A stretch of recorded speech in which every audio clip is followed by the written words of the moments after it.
ونعوذ بالله من شرور أنفسنا ومن سيئات أعمالنا من يهده الله فلا مضل له ومن يضلل فلا هادي له أشهد أن لا إله إلا الله وحده لا شريك له وأشهد أن محمدا عبده ورسوله لا نبي بعد ولا رسولا اللهم صل وسلم على محمد وعلى آله وأصحابه ومن تبعهم بإحسان إلى يوم القيامة وقال تعالى يا أيها الذين آمنوا اتقوا الله حق تقاته ولا تموتن إلا وأنتم مسلمون يا أيها الناس اتقوا ربكم الذي خلقكم من نفس واحدة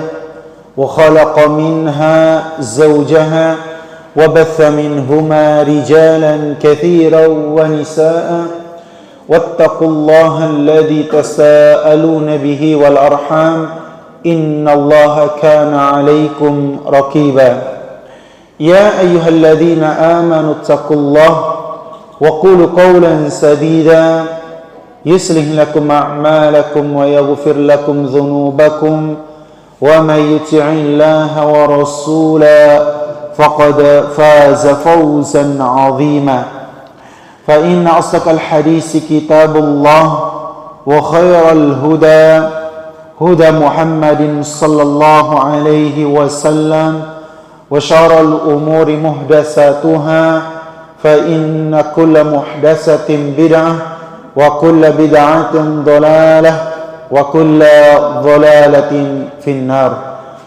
Kaum muslimin rahimani wa rahimakumullah.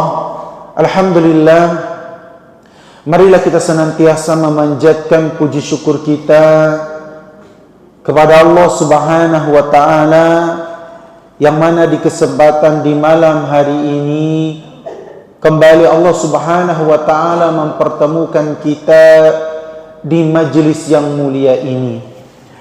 Tentunya jemaah sekalian rahimani wa rahimakumullah, tiada henti-hentinya kita untuk senantiasa mengucapkan rasa syukur kita kepada Allah Subhanahu wa taala.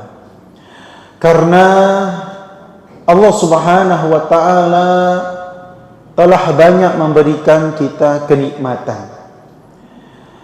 Baik itu kenikmatan berupa kesehatan, dan tidak kalah penting adalah nikmat iman, nikmat tauhid, dan juga nikmat bisa menjalankan sunnah-sunnah Nabi Sallallahu Alaihi Wasallam.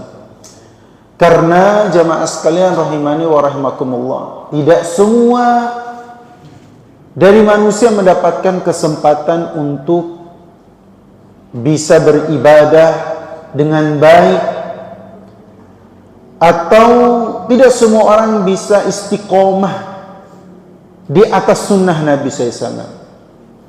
Banyak orang yang dahulu sering menghadiri kajian, sering menuntut ilmu, sering beramal saleh. Namun sekarang mereka jauh dari majelis ilmu. Bahkan mereka meninggalkan kewajiban-kewajiban mereka sebagai seorang mukmin. Maka bersyukurlah jamaah sekalian, kita Allah berikan petunjuk, Allah berikan hidayahnya kepada kita, sehingga kita berharap agar kita senantiasa konsisten, agar kita senantiasa istiqomah menjalankan sunnah-sunnah Nabi SAW dengan kafah, dengan sempurna. Karena kita tidak mau dan tidak ingin jamaah sekalian rahimani wa rahimakumullah, jika kita meninggal namun kita tidak dikumpulkan bersama Nabi Sallallahu Alaihi Wasallam. Lantaran apa? Lantaran karena kita jauh daripada petunjuk, jauh daripada sunnah Nabi kita, Nabi Muhammad sallallahu alaihi wasallam. Jamaah sekalian rahimakumullah, alhamdulillah di kesempatan di malam hari ini kembali kita membahas syarhu al-usuli ats-tsalatsah, yaitu 3 landasan pokok dalam beragama, dan kita memasuki atau masih dalam pembahasan tentang ibadah-ibadah yang disyariatkan oleh Allah Subhanahu wa taala kepada kita untuk senantiasa kita laksanakan. Di antara ibadah tersebut adalah berdoa.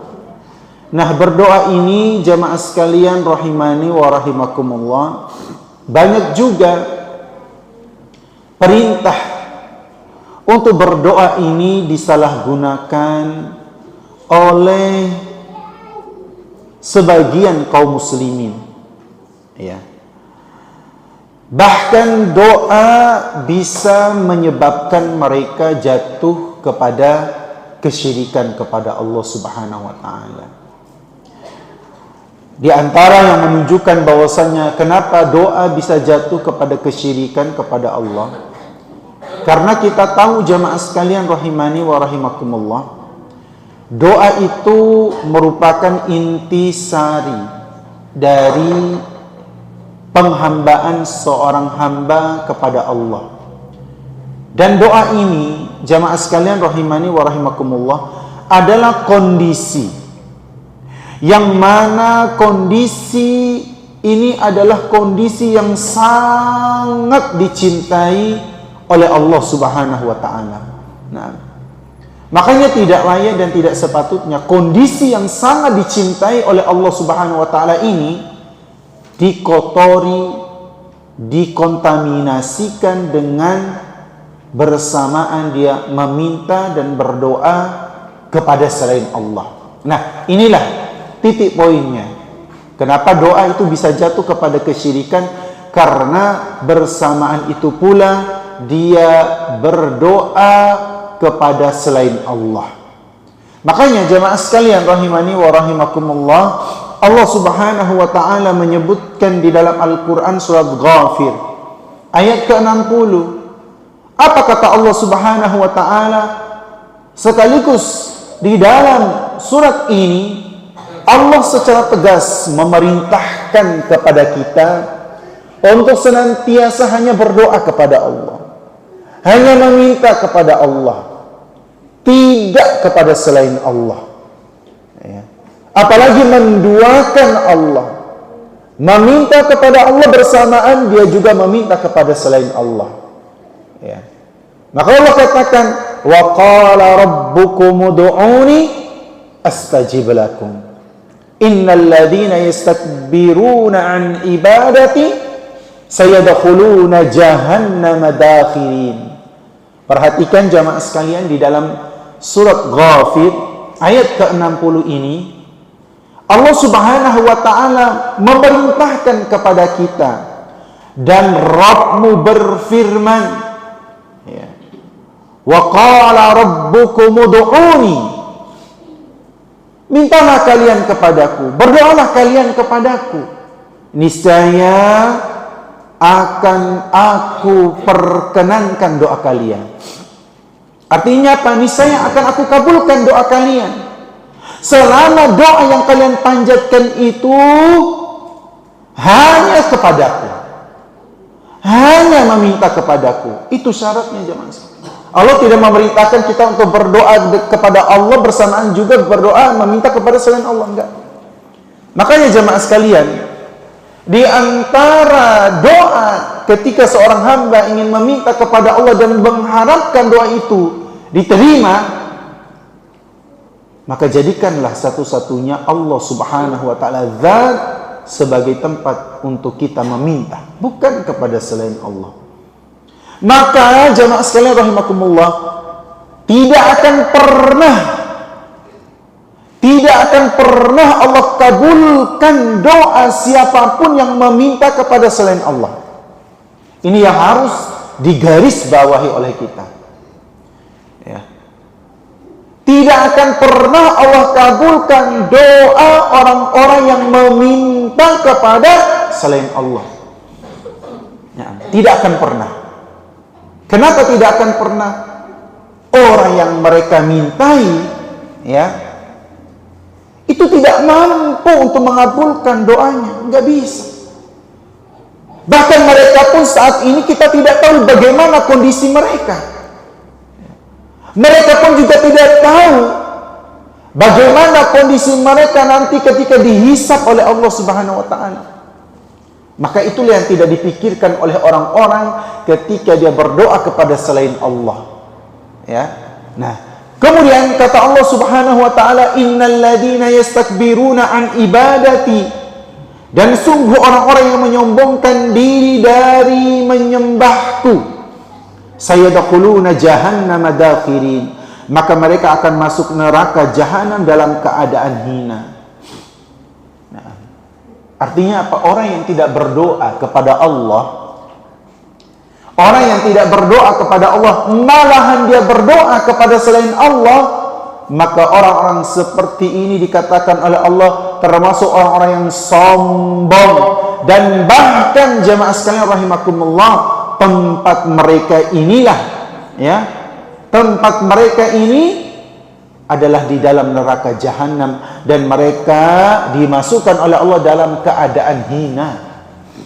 Nah,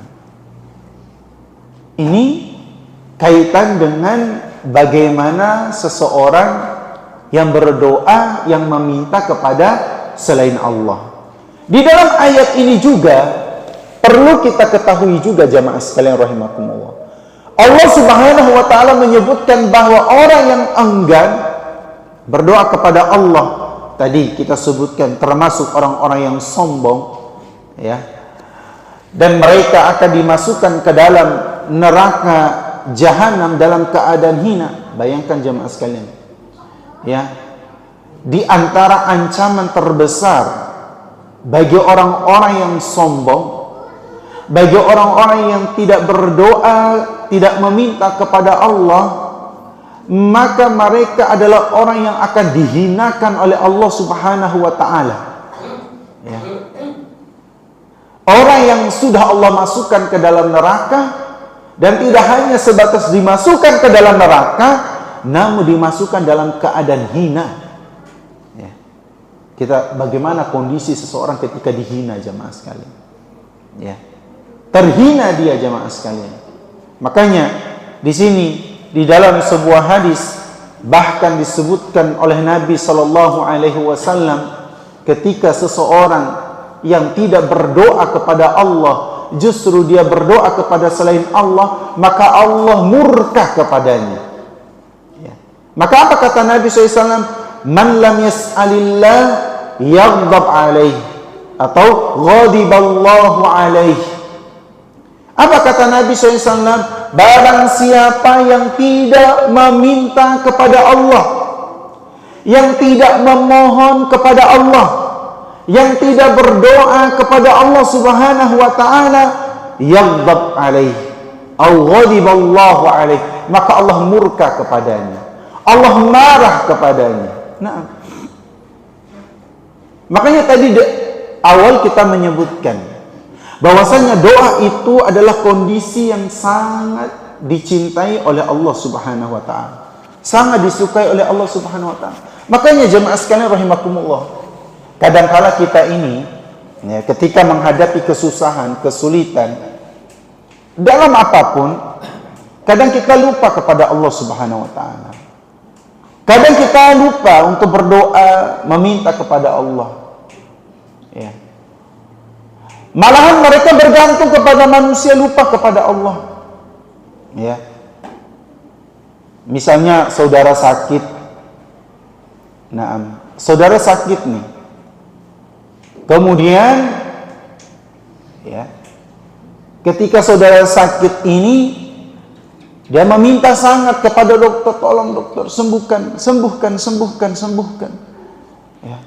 Tapi dia lupa bahwasanya dokter itu hanya sebatas sebagai wasilah saja. Ya.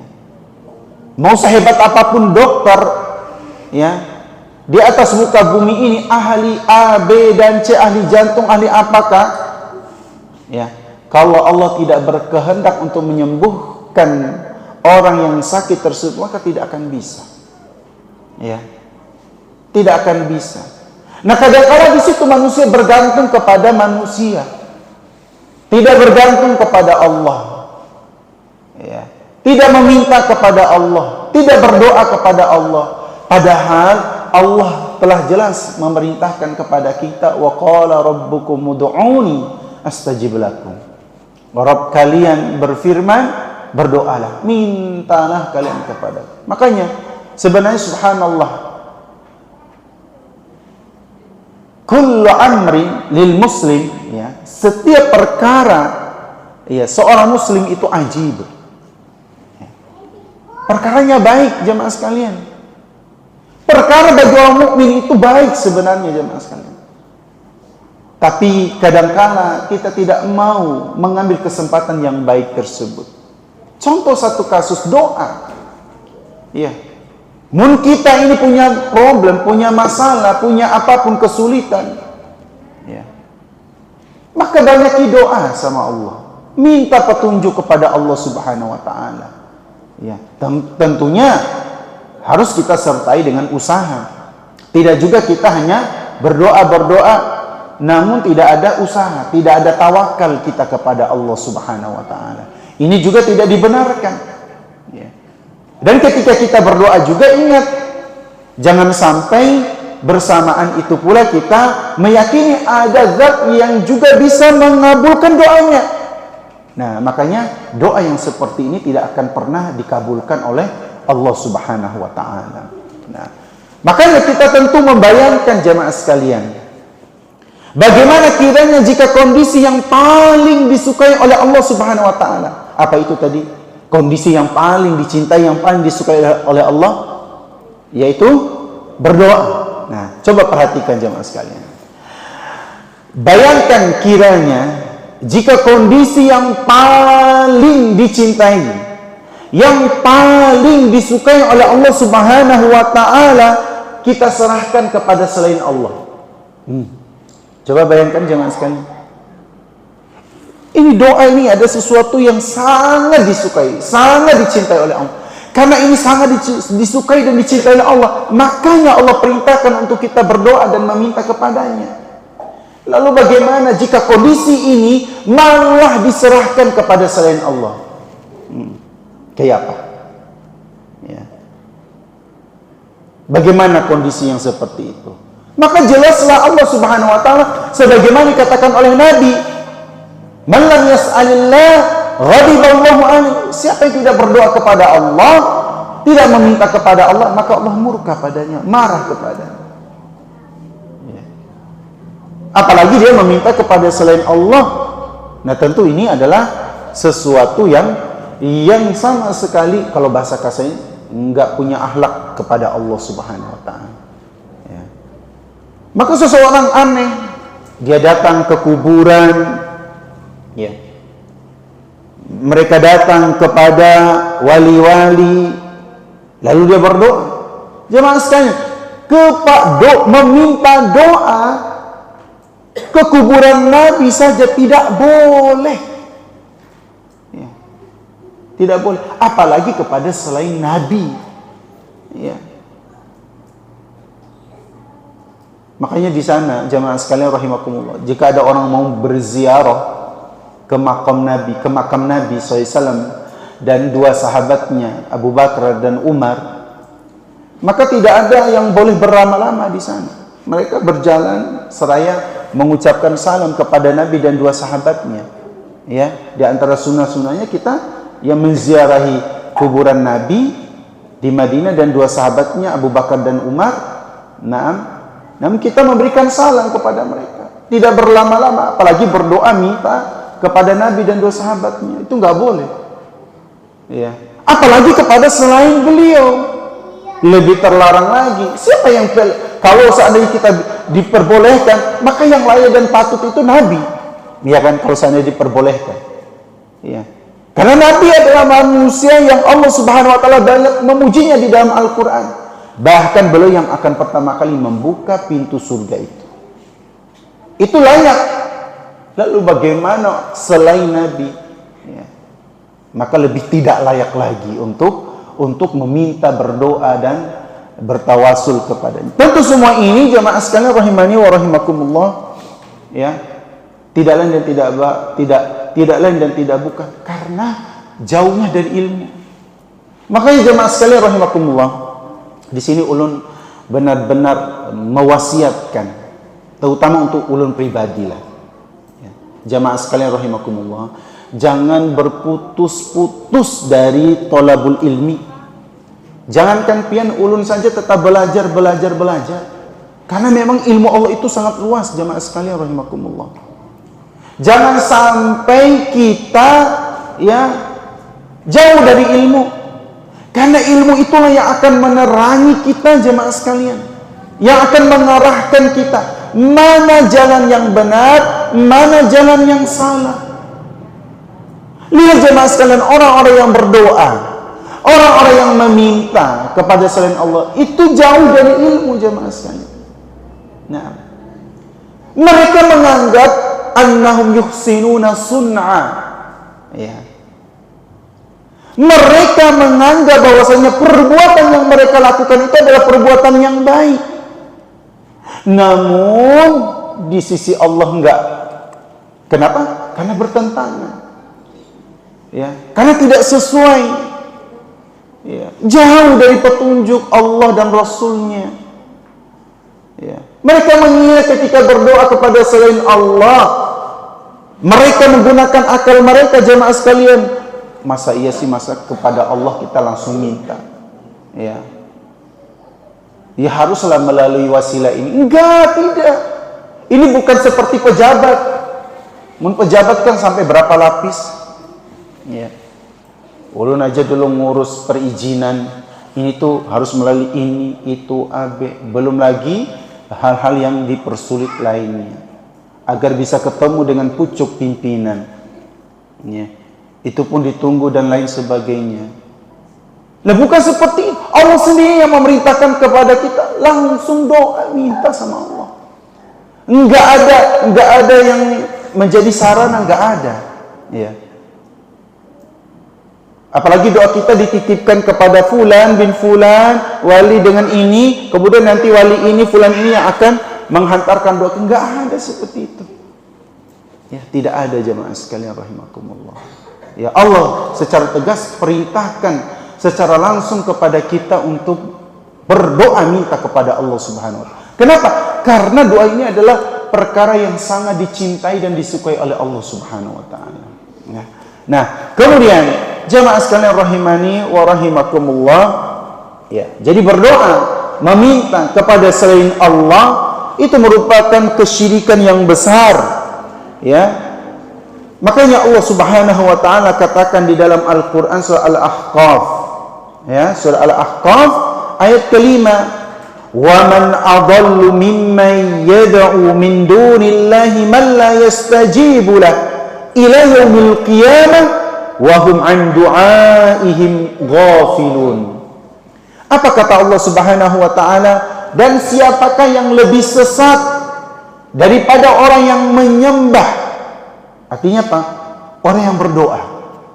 Ya. Siapakah yang lebih sesat daripada orang yang berdoa kepada sesembahan-sesembahan selain Allah dan tidak dapat? Nah, ini perhatikan. Wahum an du'aihim ghafilun. Ya. Sesembahan-sesembahan itu yang mereka minta, yang mereka berdoa, mengharapkan, itu tidak mampu untuk memperkenankan doanya sampai hari kiamat, dan mereka lalai dari memperhatikan doa mereka. Ya. Makanya orang yang datang ke tempat-tempat tertentu jamaah sekalian meminta dan lain sebagainya, ketahuilah jamaah sekalian rahimakumullah, orang yang diminta itu pun mereka tidak mampu. Jangankan untuk menolong dia, menolong dirinya sendiri dia tidak mampu jamaah sekalian. Ya. Maka jamaah sekalian, bersyukur kita kepada Allah. Bersyukur jamaah sekalian. Allah tunjukkan kita jalan. Mana jalan yang layak untuk kita lanjutkan dan mana jalan yang mana kita harus jauhi, berhenti. Kita bersyukur jamaah sekalian, Allah tunjukkan mana Allah tunjukkan kita itu ya pintu yang mengarahkan kita kepada surganya. Ya. Makanya tiada henti kita berdoa sama Allah agar Allah tetapkan hati kita. Kita nggak tahu jamaah sekalian. Kita nggak tahu akhir dari hidup kita ini, nggak tahu kita. Ya. Namun kalau kita mau mengisahkan tentang perjalanan orang-orang terdahulu, maka akan kita dapati pelajaran yang sangat besar. Yang dulunya mereka di atas tauhid, di atas sunnah, di atas petunjuk Nabi, mereka meninggalkan itu semua. Bahkan mereka mati di atas kekufuran. Nah, Ar-Rajjal bin Unfuah hidup di tengah Nabi. Jemaah sekalian, ya, Ar-Rajjal bin Unfuah dulu dia datang kepada Nabi, mengikrarkan keislamannya. Kemudian dia jamaah sekalian rahimakumullah datang ke pengajian, ya bahasa kita, bermajelis ilmu bersama Nabi dan sahabat-sahabat yang lain. Saking rajinnya jamaah sekalian, dia sampai sudah menguasai ilmu-ilmu agama, penghafal Al-Quran. Namun jemaah sekalian, di akhir hidupnya Allah balikkan itu semua. Ini menunjukkan bahwasannya hati ini, ya jemaah sekalian, hati ini Allah genggam. Hati kita ini Allah genggam. Tinggal Allah balikkan, terserah. Ya. Bayangkan Ar-Rajjal bin Unfuah hidup di masa Nabi yang mungkin syubhat, dosa itu tidak sebaik di masa kita sekarang. Media sosial nggak ada di masa dulu.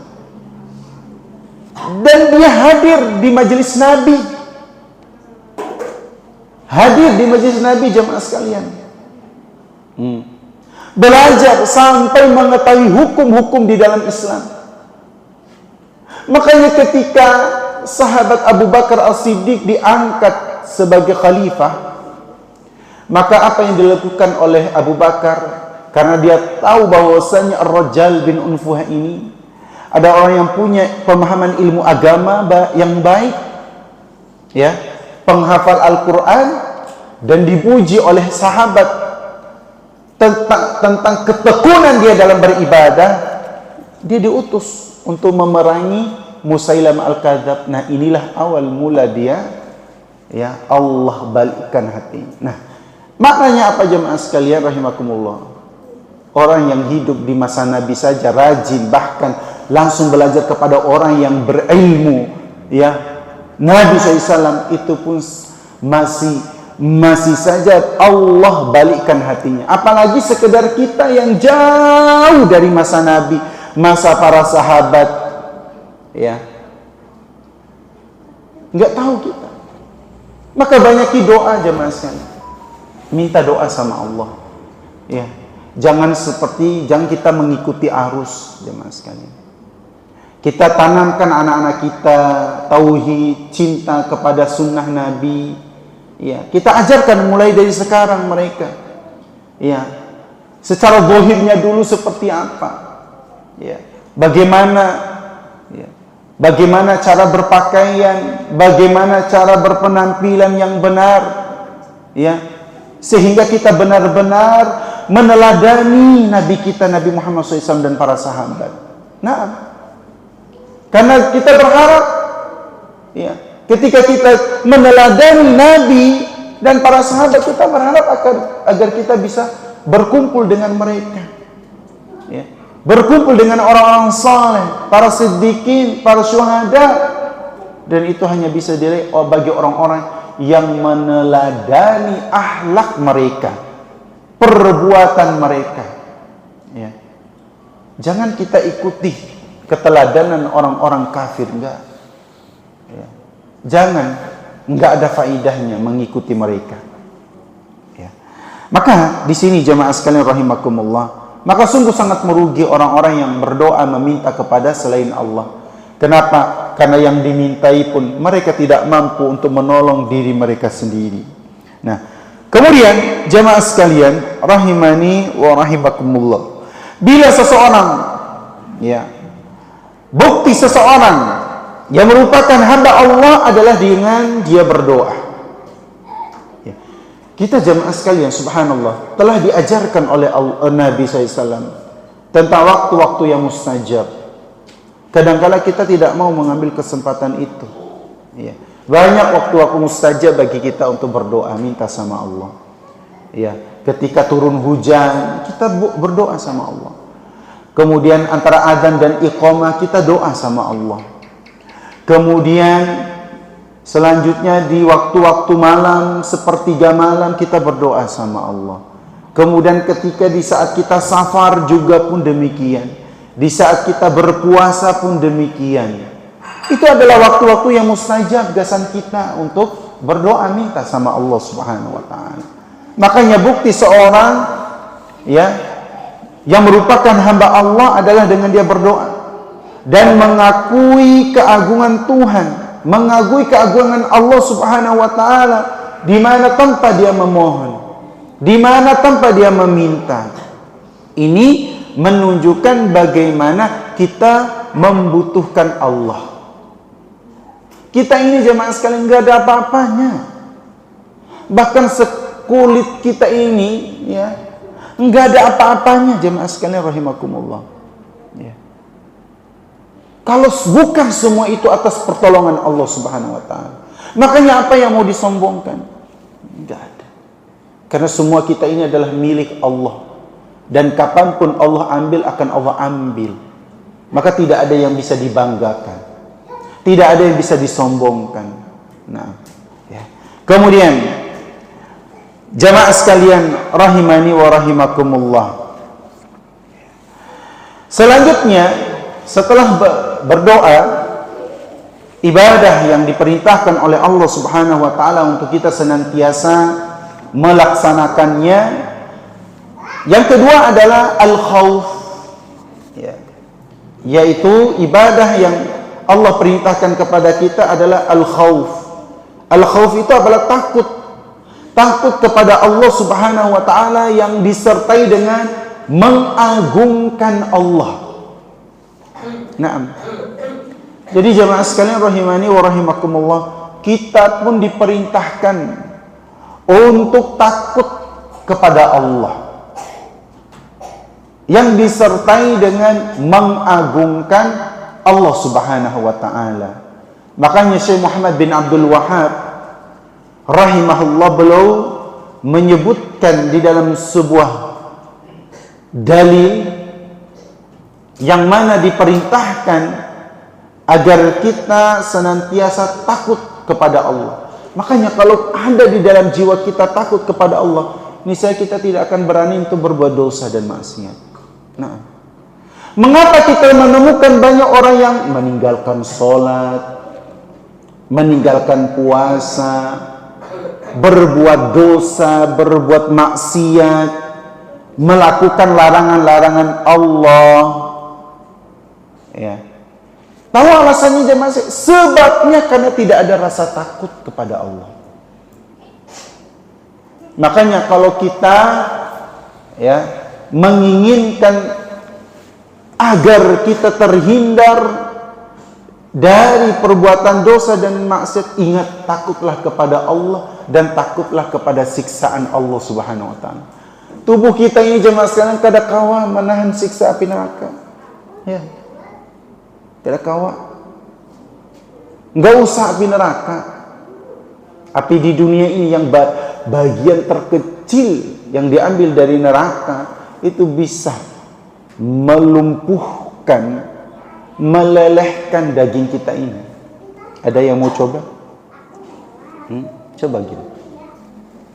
Makanya kalau ada niat mau bermaksiat, ya, tapi ini tidak dianjurkan, nggak boleh. Itu sama menyiksa diri. Ya, saking dia takut kepada Allah, akhirnya dia menyiksa diri.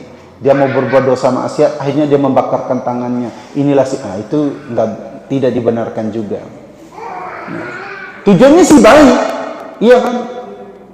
Nah, karena tidak punya ilmu, akhirnya melakukan sesuatu yang bisa mencederai dia.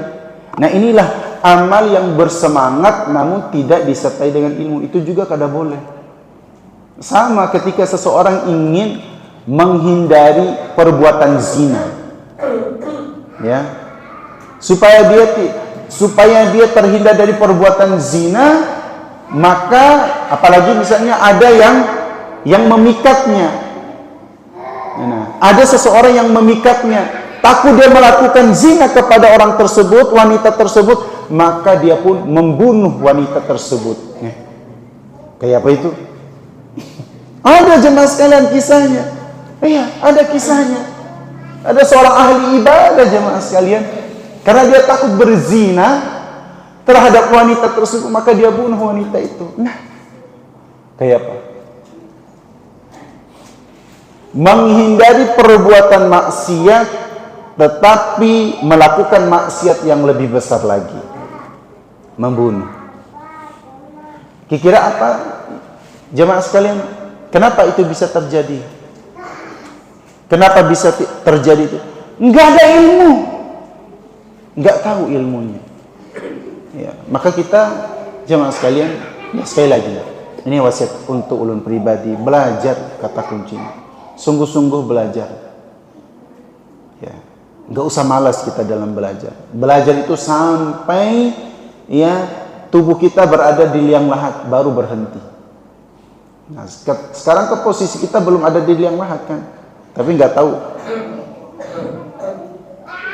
Ya, posisi kita masih di mushola alhamdu, belum di liang lahat. Berarti masih dikenakan untuk belajar sungguh-sungguh. Nah, jadi seperti itu jemaah sekalian, rahimani wa rahimakumullah. Jangan sampai seseorang berolah meninggalkan sesuatu tanpa didasari dengan ilmu, malah melakukan perbuatan dosa. Nah, seperti yang kita contohkan tadi. Ya. Makanya di sini Syekh Muhammad bin Abdul Wahhab beliau membawakan dalil Al-Quran, firman Allah Subhanahu wa taala di dalam Al-Quran surah Ali Imran ayat 175. Apa kata Allah? Fala takhafuhum wa khafuni in kuntum mu'minin. Kata Allah, maka janganlah kalian takut kepada mereka, tapi takutlah kepadaku jika kalian benar-benar beriman. Nah, tidak ada yang ditakutkan, tapi takutlah kepada Allah Subhanahu wa taala. Tapi ingat ya, ada perbedaan takut. Ada memang takut secara tabi'i. Ya. Karena ada dua takut itu. Takut tabi'i artinya memang takut yang merupakan tabiatnya. Ya, kita lihat buaya takut atau tidak? Orang bertakun lawan pian. Takut. Tapi apakah itu masuk kategori kesyirikan? Enggak. Mun ada itu bisa syirik. Ustaz, saya enggak takut buaya, takut kepada kesyirikan nanti. Masa takut sama buaya, tidak takut kepada Allah? Ya silakan aja. Artinya takut yang seperti ini jamaah sekalian rahimakumullah tidak dikategorikan takut yang menjerumus kepada kesyirikan, ya. Jadi seseorang yang takut kepada Allah, ya, itu bisa terjerumus ke dalam kesyirikan. Ya, lantas takut seperti apa yang dimaksud di sini? Makanya tadi, ya, yaitu takut yang bersifat ibadah. Itu bisa jatuh kepada kesyirikan.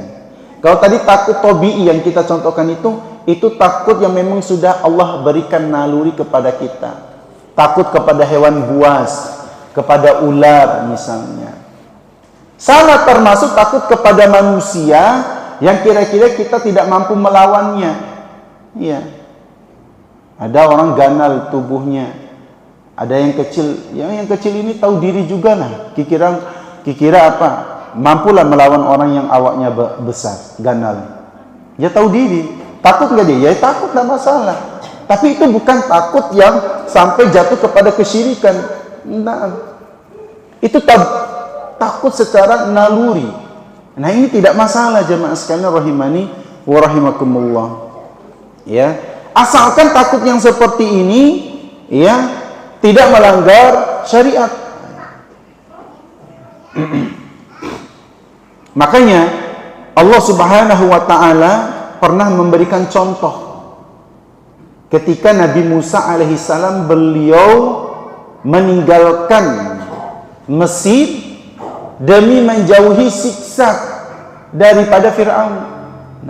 Nah, apakah rasa ketakutan Nabi Musa ini jatuh kepada kesyirikan? Enggak. Ya. Kita takut kepada penguasa, tidak masalah. Ya. Takut kepada orang yang punya kedudukan itu, karena kalau kita tidak karena khawatirnya apa? Malah kita diperlakukan zalim dan sebagainya. Ya. Maka takut-takut seperti itu adalah merupakan takut yang memang ada pada diri manusia. Makanya di sini ya Nabi Musa alaihissalam ketika diancam mau dibunuh oleh Firaun, maka beliau kabur. Ya. Makanya jangan jadikan alasan gini, kalau ada orang saya akan bunuh kamu. Saya nggak takut dengan kamu. Kalau saya takut dengan kamu, maka saya akan jatuh kepada kesyirikan. Ya, saya lebih takut. Ya, saya lebih takut kepada Allah Subhanahu Wa Taala misalnya daripada kepada kamu. Ya memang. Tapi kalau sudah seperti diancam, itu secara naluri kita takut. Ya, nggak usah kita sekelas Nabi Musa diancam untuk dibunuh oleh Fir'aun, beliau pun apa? Kabur dari Mesir. Makanya Allah katakan di dalam Al-Qur'an surah Al-Qasas ayat ke-21. Ya. Fa kharaja minha khaifan yataraqqabu qala rabbi najjini minal qaumidh zalimin. Maka keluarlah Musa dari kota itu dengan rasa takut, menunggu dengan khawatir. Maka dia berdoa, ya Rabbku, selamatkanlah aku dari orang-orang yang zalim itu. Nah, ini yang layak, yang patut kita lakukan. Mungkin kita dalam keadaan apa jemaah sekalian? Dalam keadaan terhimpit, dalam keadaan susah, apalagi musuh sudah di depan mata, maka apa yang harus kita lakukan jemaah sekalian? Doa sama Allah, bermunajat kepada Allah, mohon kepada Allah Subhanahu wa taala, karena Allah memang memerintahkan itu kepada kita. Ya. Kemudian yang kedua adalah takut yang merupakan ibadah. Nah, ini takut yang merupakan ibadah inilah jamaah sekalian. Takut yang merupakan ibadah inilah adalah takut yang disertai dengan pengagungan. Ya. Sehingga rasa takut ini hanya milik Allah dan tidak boleh diserahkan kepada selain Allah. Ya.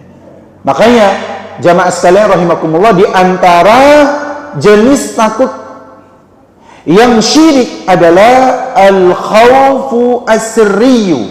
Apa itu? Yaitu takut yang tidak terlihat sebabnya untuk seseorang merasa takut. Apa maknanya jemaah sekalian? Al-khawfu as-sirriyu yaitu takut yang tidak terlihat sebabnya untuk seseorang merasa takut. Nah, apa contohnya jemaah sekalian? Apa kira-kira? Ya, kita akan contohkan. Jadi di sini yang disebutkan oleh para ulama seperti takut kepada ancaman orang-orang musyrikin. Ya, bahwasannya, nah, sebelum ulun jelaskan ini contohnya, contoh dari penerapan takut yang merupakan ibadah, yang mana takut al-khawfus sirri, yaitu takut yang tidak terlihat sebabnya untuk seseorang merasa takut. Contoh begini, ini ada pohon, ya jemaah sekalian, pohon berusia ratusan tahun, ratusan tahun, ya ganal pulang tinggi. Nah, Kebetulan pohon itu letaknya di daerah tertentu, dan kemudian mau ada perluasan jalan, pembangunan apakah ini? Mau tidak mau pohon ini harus ditumbangkan. Kalau tidak ditumbangkan, maka akan menghalangi proyek besar. Ya, menghalangi proyek besar.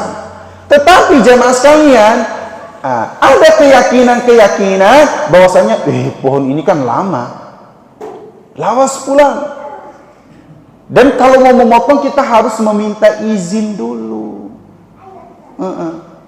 Meminta izin dulu. Kalau tidak kita meminta izin, nanti kita akan diganggu.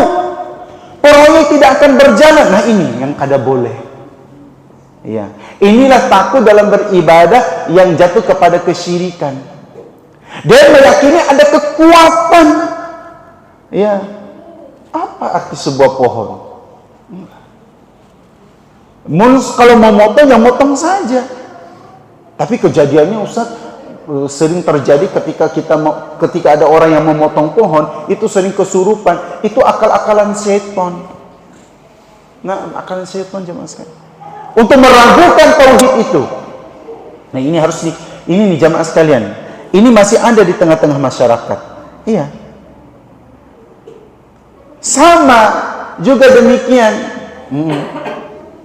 Ya, itu contoh. Ketika mau motong pohon yang dianggap angker, mistik dan sebagainya, maka diberikan sesajen.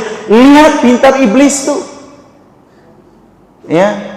Dibuatkan takut dan meyakini ada pohon ini memiliki penunggu, maka kalau hendak memotongnya maka harus ada sesajen. Dibuatkan ya perilaku ini sampai apa jamaah sekalian rahimakumullah, jatuh kepada kesyirikan. Nah lihat, setahap demi setahap yang dilakukan oleh iblis. Nah inilah yang dimaksud dengan takut yang merupakan ibadah, yaitu takut yang tidak terlihat sebabnya untuk seseorang merasa takut. Makanya di sini disebutkan ya, seperti kisah Nabi Hud, ya, seperti kisah Nabi Hud. Ketika Nabi Hud alaihissalam berdakwah kepada kaumnya, maka kaumnya yaitu kaum Ad menakuti Nabi Hud.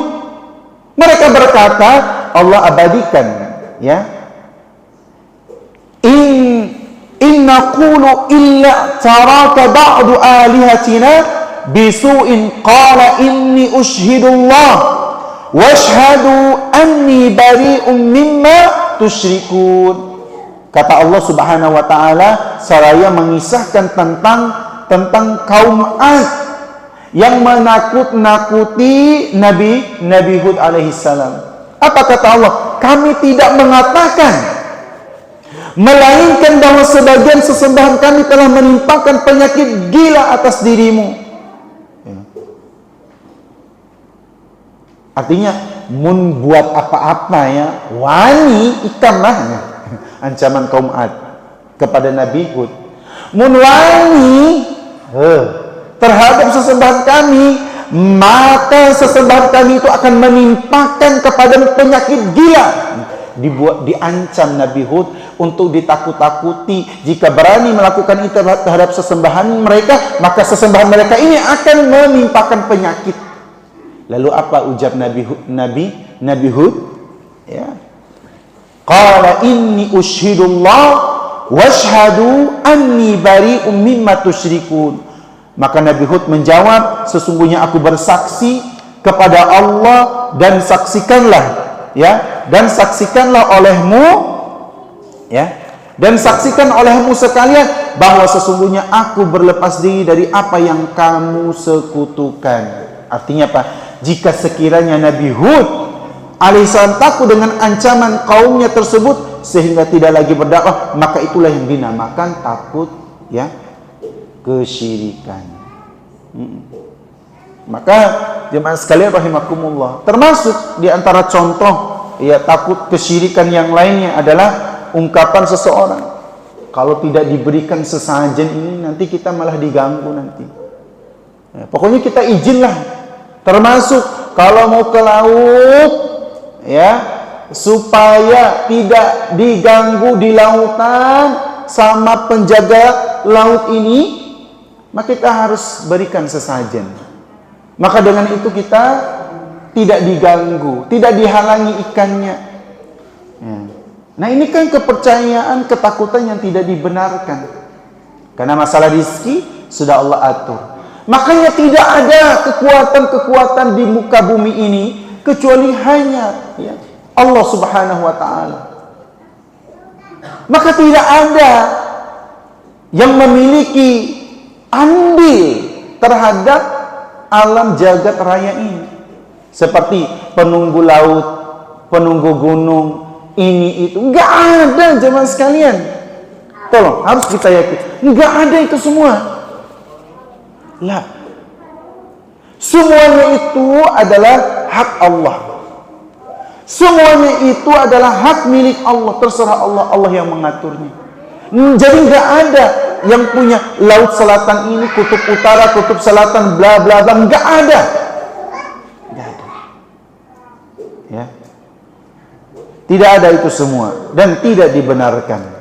Maka ketahuilah jemaah sekalian bahwa yang mengatur seluruh alam semesta ini adalah Allah Subhanahu wa Ta'ala. Maka apakah penjaga laut selatan kah, wali-wali mereka kah yang telah dikuburkan di bawah tanah bisa memberikan kemudaratan kepada kita? Enggak bisa. Sementara wujud mereka, ya, wujud mereka sendiri tidak ada. Enggak tahu kita. Ada yang pernah melihat Nyi Roro Kidul? Pernah lihat usah digambar itu? Enggak tuh. Itu hasil buatan manusia aja. Ya. Enggak ada yang bisa memvisualisasikan, ya, ratu laut kah apa, enggak ada. Nah, enggak usah dipercaya, enggak usah. Ya. Itu lahir dari karena jauhnya kita dari ilmu. Ya. Ya. Makanya karena jauhnya dari ilmu akhirnya mengerjakan yang setengah-setengah. Ya. Nah, kemudian jemaah sekalian rahimani wa rahimakumullah. Kemudian yang ketiga, di antara ibadah yang ketiga yang senantiasa harus kita jalankan dalam kehidupan kita adalah ar-raja'u. Apa ar-raja? Ar-raja apa jemaah sekalian rahimakumullah? Apa ar-raja? Roja itu ngarang kawan ulun di sekolah Ustaz. Namanya roja. Bismillah.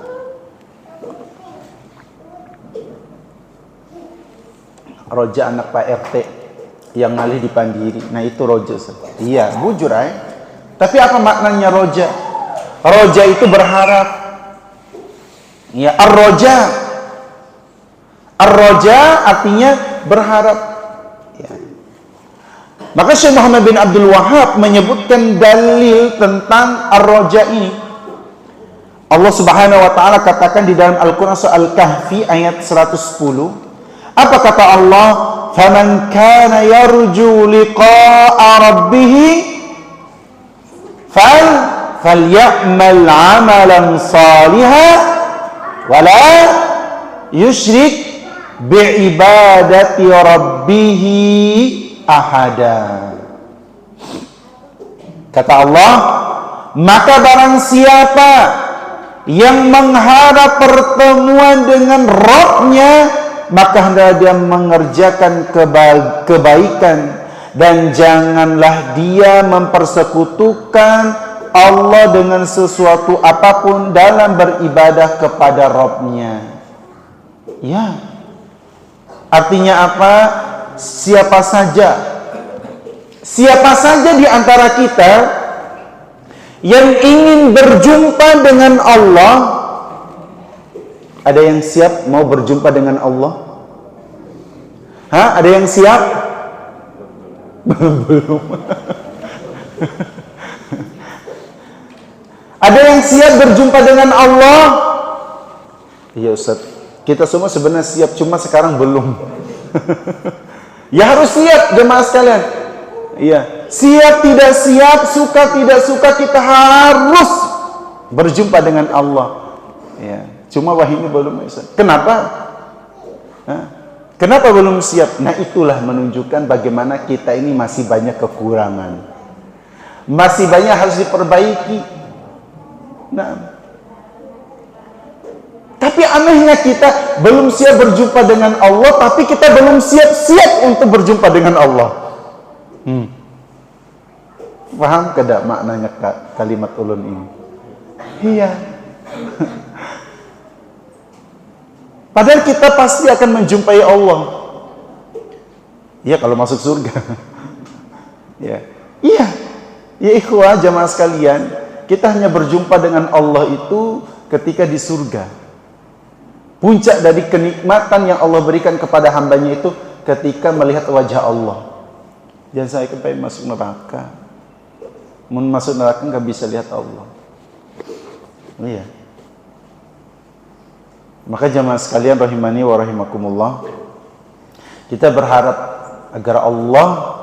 agar kita jamaah sekalian rahimakumullah ya bertemu dengan Allah. Nah, untuk berjumpa dengan Allah itu apa perintah Allah? Falyamal amalan salihan.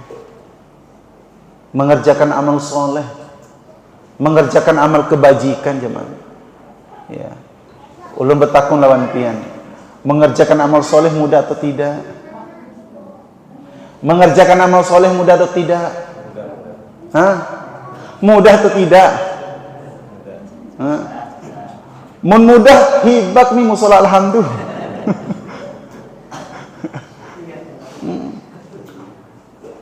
Enggak usah di pengajian deh, sholat 5 waktu. Nah, tetangga sebelah kiri kita pasti akan hadir. Nah, tapi mereka belum, ya, berarti belum mau berjumpa dengan Allah. Ya, buktinya apa? Tidak beramal soleh. Nah, belum siap.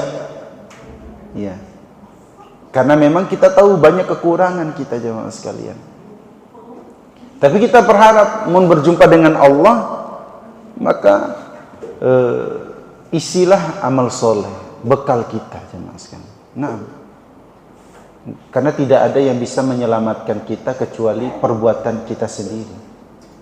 Iya, kasih sayang dan kasih sayang Allah. Iya.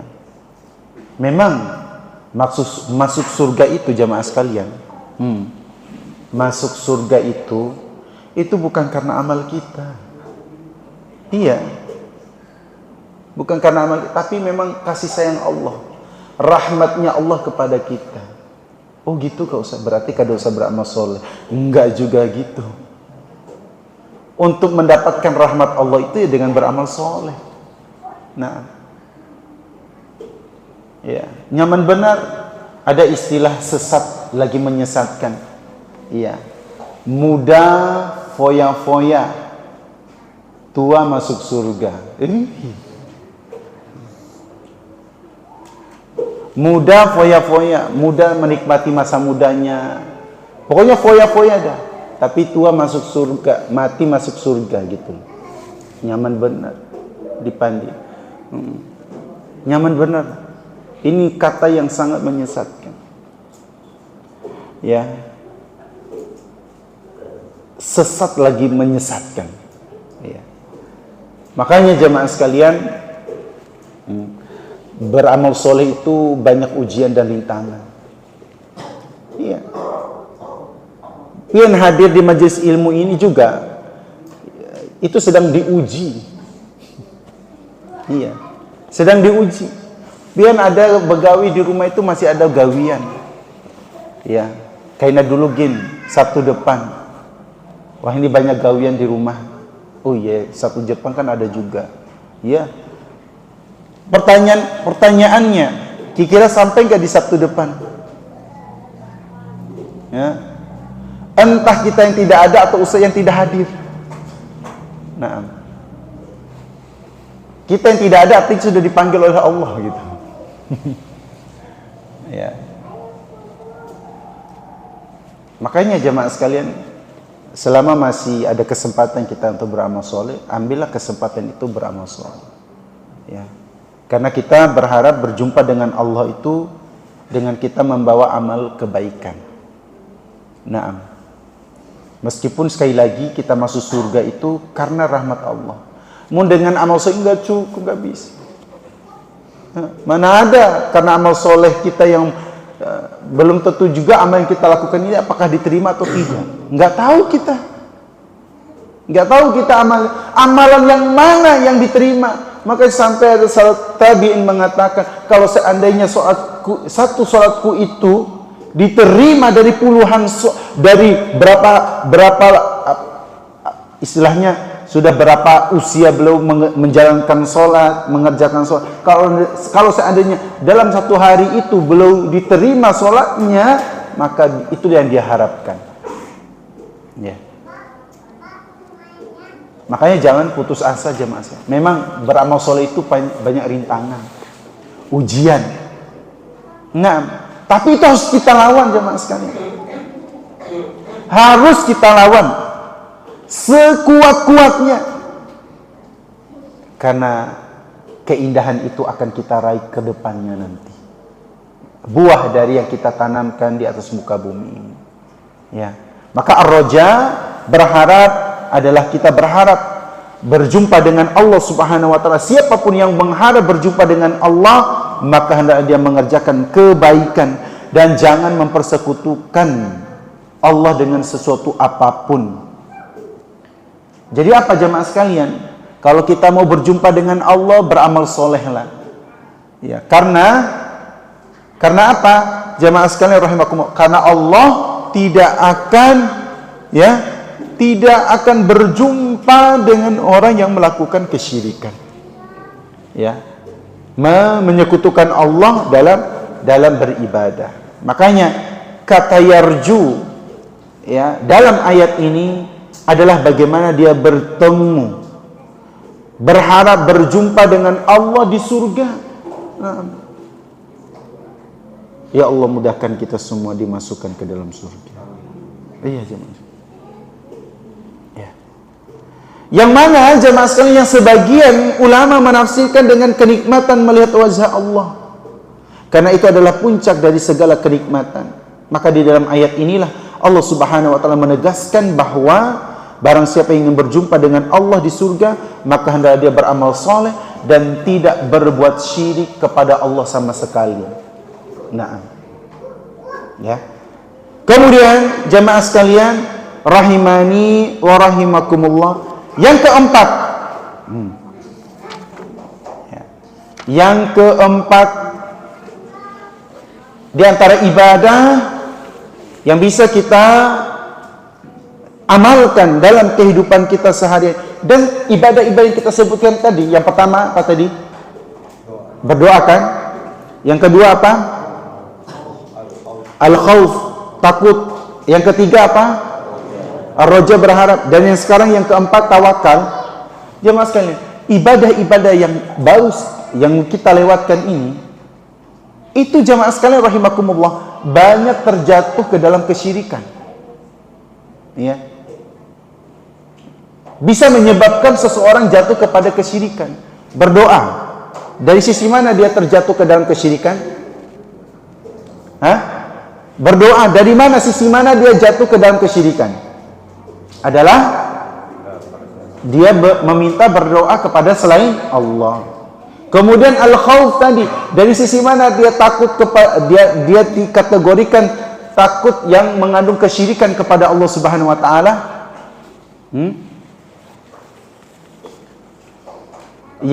Yaitu apa jemaah sekalian rahimakumullah? Yaitu ketika contohnya ketika dia ingin memotong misalnya, ingin memotong pohon misalnya, ya. Namun dia takut kalau sekiranya pohon itu ada penunggunya dan akan mengganggunya. Nah, ini tidak boleh seperti. Potong ya potong aja. Nah, justru ketika dia mau memotong dan dia ada keyakinan ada yang menunggunya, disitulah masuknya setan tuh, dibuat ragu-ragu. Nah, itu ya. Dan yang ketiga, berharap. Dari sisi mana berharap itu bisa jatuh kepada kesyirikan? Artinya apa? Dia berharap kepada selain Allah. Ya, pasti itu. Ya. Nah, kemudian yang keempat adalah tawakal. Tawakal ini juga merupakan ibadah kepada Allah Subhanahu wa taala dan sekaligus bisa menyebabkan seseorang jatuh kepada kesyirikan. Artinya apa? Dia tawakal juga kepada selain Allah. Maka contoh tadi, misalnya ketika dia mau berobat nih. Tapi dia apa? Tawakalnya kepada dokter. Tidak bertawakal kepada Allah, tidak minta sama Allah. Ya, dokter, Andalah satu-satunya yang dapat menyembuhkan anak saya ini misalnya. Ya. Hanya dokter. Nggak ada lagi dokter yang lain kecuali dokter saja yang bisa menyembuhkan anak saya. Ini syirik nih jemaah sekalian. Tawakal dia kepada manusia, tidak bertawakal kepada Allah. Ini nggak boleh. Ya, mau sehebat apapun dokter, secanggih apapun dia, ya, tetap yang dapat menyembuhkan penyakit itu adalah Allah Subhanahu wa taala. Termasuk jemaah sekalian, ya, tawakal juga merupakan ibadah karena Allah mengatakan wa 'alallahi fatawakkalu in kuntum mu'minin, dan hanya kepada Allah lah kalian bertawakal jika kalian beriman. Jadi kita hanya bertawakal kepada Allah. Karena apa? Jika ada seseorang yang bertawakal kepada Allah, wa may yatawakkal 'alallah fahuwa hasbuh. Dan barang siapa yang bertawakal kepada Allah, maka Allah cukupkan baginya. Nah, jadi jemaah sekalian, tawakal ini merupakan di antara amalan hati. Ya, ini perlu diperhatikan oleh kita, bahwasanya tawakal merupakan di antara amalan hati, dan para ulama telah menegaskan jamaah sekalian bahwa seorang hamba itu tidak boleh sama sekali bertawakal kepada makhluk. Ini digarisbawahi oleh kita. Seorang manusia, seorang hamba itu mereka tidak boleh bertawakal kepada makhluk. Tapi mereka hanya bertawakal kepada Allah. Kenapa? Karena makhluk itu hanya sebab saja. Kenapa seseorang tidak boleh bertawakal kepada makhluk? Karena tadi makhluk itu hanyalah sebab, dan sebab hanya ya. Karena makhluk hanyalah sebab, sarana saja, penyebab, dan hasilnya kembali kepada Allah Subhanahu wa taala. Adapun tawakal seorang hanya kepada Allah, ya. Dan barang siapa yang bertawakal kepada makhluk, maka dia terjerumus ke dalam perbuatan syirik. Ya. Adapun jika seseorang benar-benar bertawakal kepada makhluk dengan sepenuh hati, maka dia terjerumus ke dalam kesyirikan yang sangat besar. Yang tadi ulun sampaikan, hanya bertawakal kepada dokter, meyakini dokter adalah yang menyembuhkan satu-satunya. Ini masuk ke dalam kategori kesyirikan yang besar. Nah, apa sih tawakal itu jamaah sekalian? Tawakal itu adalah menyerahkan hati sepenuhnya kepada Allah. Ya. Menyerahkan hati sepenuhnya kepada Allah. Ya. Kemudian timbul pertanyaan, lantas bagaimana mungkin seseorang itu bisa menyerahkan hatinya kepada makhluk yang tidak bisa mengatur hidupnya? Nah, ya. Lalu bagaimana seseorang bisa menyerahkan hatinya kepada makhluk yang tidak bisa mengatur hidupnya? Artinya dia tawakal kepada manusia, sedangkan manusia itu juga dia juga membutuhkan Allah, nggak punya apa-apa. Ya. Maka jemaah sekalian, lihatlah bagaimana Nabi kita, Nabi Muhammad SAW, beliau adalah manusia yang paling bertawakal kepada Allah dalam segala hal. Makanya ketika beliau keluar rumah, apa yang dibaca jemaah sekalian? Ketika Nabi SAW keluar rumah, apa yang dibaca oleh Nabi SAW? Bismillahi tawakkaltu ala Allah, la haula wa la quwwata illa billah. Seorang Nabi Nabi Muhammad SAW.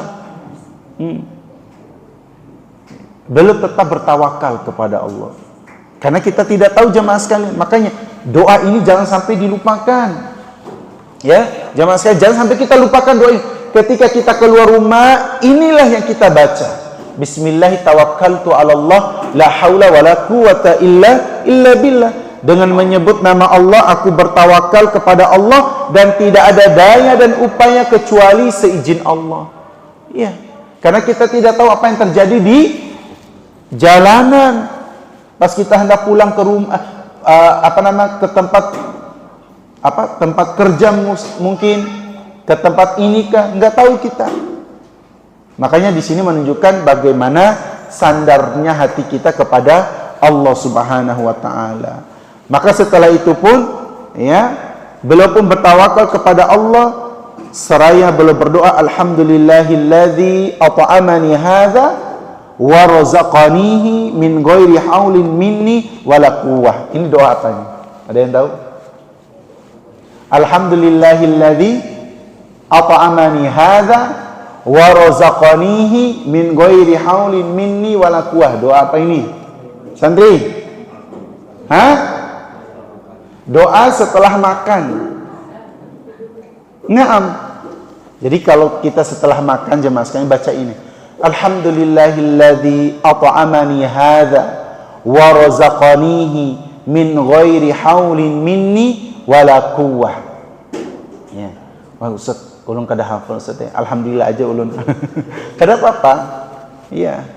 Tapi kalau bisa bacakan sabarataan, ya. Apa maknanya? Segala puji bagi Allah yang telah memberiku makanan ini. Ya, nanti kan di belakang tuh ada makanan tuh. Nanti setelah kajian kita makan. Setelah makan jangan lupa baca ini. Alhamdulillahilladzi at'amani hadza wa razaqanihi min ghairi haulin minni wala quwwah. Ya. Yaitu segala puji bagi Allah yang telah memberiku makanan ini dan memberiku rizki ini dengan tidak ada daya dan kekuatan dariku. Iya. Datangnya makanan itu dari siapa? Dari muhsinin. Iya. Harus kita syukuri. Dan itu semua tidak terjadi dengan sendirinya, tapi itu karena Allah Subhanahu wa taala. Sudah hafal? Coba. Alhamdulillahilladzi at'amani hadza wa razaqanihi min ghairi haulin minni wala quwwah. Sudah. Jadi meskipun panjang lebar untuk ulun menyampaikan tadi, setidaknya ada yang dibawa pulang hafalan ini. Sudah hafal kira-kira? Mungkin hafal ulun kasih hadiah ini. Ada enggak? Kalau ini kaina dulu. Mun ulun ini kasihnya, nanti Pak Hendra kada kawan menghubungi ulun lagi. Baik, ulun sekali lagi dibaca. Alhamdulillahilladzi at'amani hadza wa razaqanihi min ghairi haulin minni wala quwwah. Ya, ini jangan lupa dibaca ya habis kita makan. Tapi imbah tuntun ini jangan langsung bulik, takut baca doa ini kan. Enggak. Ya, nanti coba dipraktekkan insyaallah jemaah sekalian, hafizakumullah. Mudah-mudahan ini menjadi bekal kita. Ya, kita puji sama Allah. Karena kita bisa makan itu karena Allah. Iya. Semuanya rizki itu datangnya dari Allah. Makanya kata Allah, "Wa ma bikum min ni'matin faminallah." Apa saja yang ada pada kalian, kenikmatan apa saja yang ada pada kalian, semuanya itu datangnya dari Allah. Nikmat kesehatan, nikmat kepintaran, nikmat kekayaan, nikmat makanan dan minuman, kata Allah, faminallah. Itu semua datangnya dari dari Allah. Maka kita hendaknya senantiasa hanya bertawakal kepada Allah Subhanahu wa taala. Baik jamaah sekalian rahimani wa rahimakumullah, ini yang bisa ulun sampaikan di kesempatan di malam hari ini. Sebenarnya masih banyak sampai 12 poin. Ya. Mungkin kita selesaikan malam ini, ulun khawatir aja sih. Ya, insya Allah kita selesaikan di pertemuan berikutnya. Ya, pertemuan berikutnya insya Allah akan kita habiskan dari poin 5 sampai poin 12. Mudahan kawa. Ya, poin 5 nanti di antara ibadah, ya, di antara ibadah yang Allah perintahkan kepada kita yaitu raghbah wa rahaba, ya, yaitu berharap, cemas dan khusyuk. Nah, bagaimana penjelasannya? Insya Allah akan kita jelaskan pada pertemuan berikutnya. Maka kalau kita ibadah jamaah sekalian, berharap agar ibadah diterima. Ada di antara kita yang ibadah kada hendak diterima? Enggak ada. Pasti hendak mau ibadah itu diterima. Ya, kemudian ada rasa kekhawatiran bagi kita, kecemasan. Apa kecemasan itu jamaah sekalian? Kalau pinanya ibadah kita kada diterima. Nah, jangan sampai itu. Kita berharap semua ibadah kita diterima, dan kemudian kita berharap agar ibadah kita khusyuk. Nah, ada yang hendak sholat tapi kada mau khusyuk. Pasti kita mau, di antara intisari sholat itu adalah, ibadah itu adalah meraih kehusyuan. Maka salah satu untuk meraih kehusyuan itu apa? Ya, dengan bersungguh-sungguh dalam beribadah. Baik, wallahu a'lam bishawab. Ini yang bisa saya sampaikan. Jazakumullahu khairan kepada jamaah sekalian. Jangan lupa murojaah di rumah. Yang sudah dicatat dibaca lagi. Jangan dicatat disimpan. Bulan depan dibuka lagi. Enggak. Ya, pian pulang baca lagi apa yang ulun sampaikan tadi. Itu baru bermanfaat. Baik, jamaah sekalian, sebelum ulun tutup, barangkali ada di antara pian yang ingin bertanya, mungkin kurang fahamkah dengan apa yang ulun sampaikan, atau fahamkah? Kalau faham, alhamdulillah. Nah, baik, silakan jemaah sekalian yang ingin bertanya.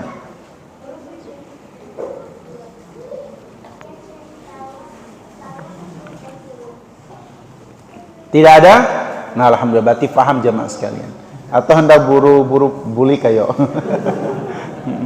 Ini sudah mau jam 9:30. Iya. Mun ulun kada guring sini bisa aja jam 9 tepat kita sudah ampihan. Tapi berhubung guring sini sebenarnya kepingin sampai jam 10 sih.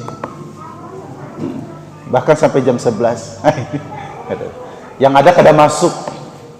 Nggih. Mun dipaksakan jangan, nanti kada masuk. Yang uyuh ulun. Ya. Tapi insya Allah uyuh di sini bukan uyuh apa-apa. Insya Allah uyuh yang bermanfaat. Jadi seperti itu jamaah sekalian. Ya, baik, mudah-mudahan bermanfaat. Jazakumullah khairan. Kita tutup dengan doa kafaratul majlis. Subhanakallahumma bihamdika asyhadu an la ilaha illa anta astaghfiruka wa atubu ilaik. Assalamualaikum warahmatullahi wabarakatuh.